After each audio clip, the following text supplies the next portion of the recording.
نكملوا في سلسلة حلويات الأفراح والمناسبات السعيدة، الله يدومها على كل بيت. اليوم جبت لكم وصفة صابلي يقطع بزاف وبنته لا تقاوم، سيرتو هاد الكاناج اللي راه فوقه، ومع هذا الموتيف تاع التخرج اللي راه داير حالة هذا العام، راه على كل أنواع. نقولوا بسم الله ونصلوا على النبي وندخلوا للوصفة تاعنا مباشرة. هنا نسبقوا بالكاناش ونخلوه يبرد شوية. عندي هنايا 100 غرام شوكولا بيضاء، أنا استعملت هذا و80 غرام زبدة. دوبيهم فوق حمام مائي وتخليهم على جهة. دوك نكملوا الوصفة تاعنا. هنا هذه هي الوصفة اللي نديرها أنا وتقطع لي بزاف، وصفة صابلي هذه قلت لكم اللي تخدم مشاريع تعتمدها تخرج كميات كبيرة. عندي 500 غرام زبدة، كاس كبير تاع الزيت، الكاس المعتمد راكم عارفينه الأسطوري تاع أم وليد، 2 كيسان سكر كلاصي و2 كيسان مايزينا، ونزيدو معاهم 5 حبات بيض كاملين، الرشة تاع الملح اللي ما نستغنوش عليها، ومغرف كبيرة تاع لافاني، و2 خمارة كيميائية بوزن 10 غرام 10 غرام.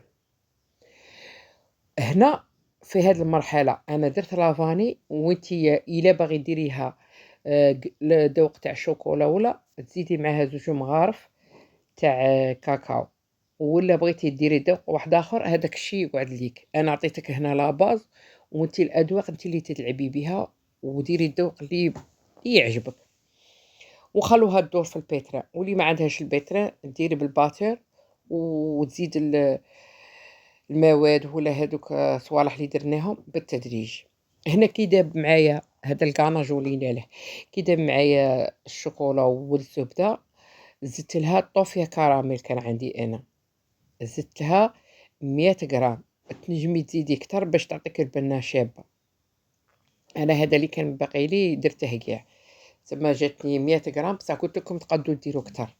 وتخلطوا هاد المكونات كاع في رحبه حتى يتجانسوا، وتغطيهم وتخليهم على جهة، غير وحدهم يتجمدوا. إذا كنا في الصيف دخليهم في الثلاجة، وإلا استعملتي هذه الوصفة في المشتى خليها غير على برا وتجمد لك بالخف. شوفوا هنايا الخليط بعد اللي ضربه باتير مليح، كي نتحصلوا عليه يولي كي شغل كريم. نضيفوا له الفرينة، وقلت لكم هنا في هذه المرحلة بغيتي تقسميه وديري شحال من الذوق هذاك الشيء يقعد ليك.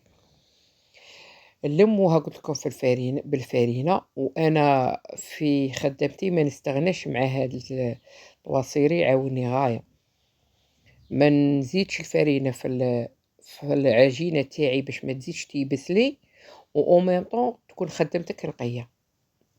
نفتحها، وهنا كنت نقول لكم باللي يخرج كمية كبيرة، والكمية كبيرة يحكم فيها الطابع على حساب ما درتي.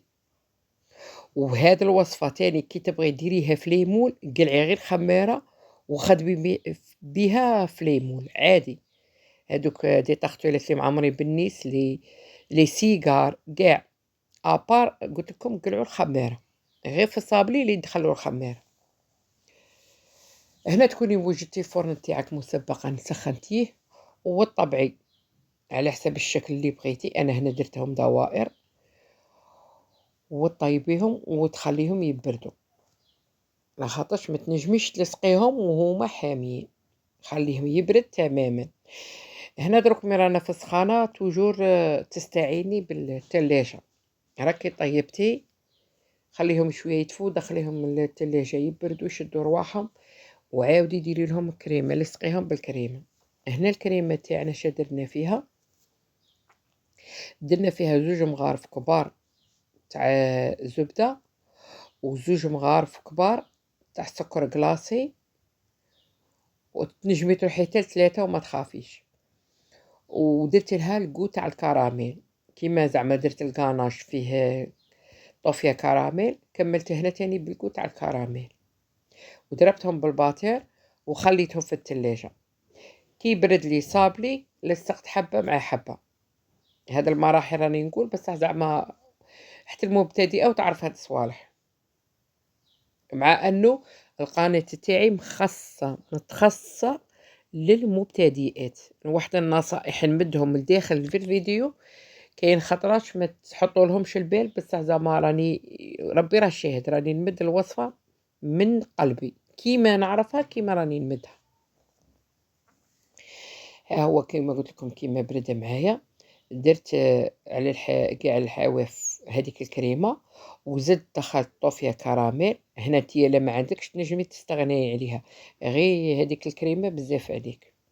ولا لا درتيها الكو تاع الشيكولا، ديري لداخل شيكولا طاختيني ولا. شوفي هذا الزواق والاخر، هذاك انتي ومقدورك وانتي شاكي باغيه. واللي يخدموا طلبيات بيان سور يتبعوا الزبائن شا يقولوا، خاطش كاين اللي تبغي هكا تحشيها لها بالكراميل، وكاين اللي ما تبغيش، وصا ديبون تاني على على الدراهم. زعما هذا الصابلي شحال يتقام لك باش شحال تحس به. وهنا من جهه واحده اخرى كنت دوبت الشيكولا، هنا ما نزيد لها والو البيضه، ونقلاصي الحبات. وتاني هذا الورق ننصحكم تخدموا به، هذا يتباع بالميزان عند صحاب لوازم الحلويات، يعاونك غايه في الكلاصاج. تقلاصي الحبه تحطيها وتبدلي لها البلاصه باش تيفيتي هذوك الحواشي اللي تخدميهم وتنقي الحبه. بعد اللي جمدت نجيب الكاناج تاعي نحركه غير بيدي كيما شفتوه فات في الفيديو، وتدخليه في لابوش اللي ديري لها تكون مسننه، داك المحكون يكون مسنن باش يعطيها لا فورم شابه. وانا سمحولي كنت حاسبه روحي الكاميرا راهي تسجلنيشن وانا كنت بعيده بزاف، بصح هكا كون راه يبان. ومن بعد جبت هذا الموتيف تاعي، هنا كاين هذيك القبعه تاع التخرج، كاين مبروك بيام. قلت لكم هنا هذا الموتيف راهم معجبين به، تاع الخطوبه تاع الحج تاع العمره تاع كلش. نكملوا مع بعض لا فينيسيون تاع هاد الحلوى. شوفوا كي تخرج، شويه الاضاءه راهي عندي عيانه، نديروها في الفينه ولي كيسات، ونديروها في علبه ولا اي حاجه اللي كيبغي تقدمي بها للزبونه. وهذه هي الوصفه تاعنا، نتمنى من كل قلبي تجربوها وتخلوا لي كومونتير رايكم في لي كومونتير. سلام.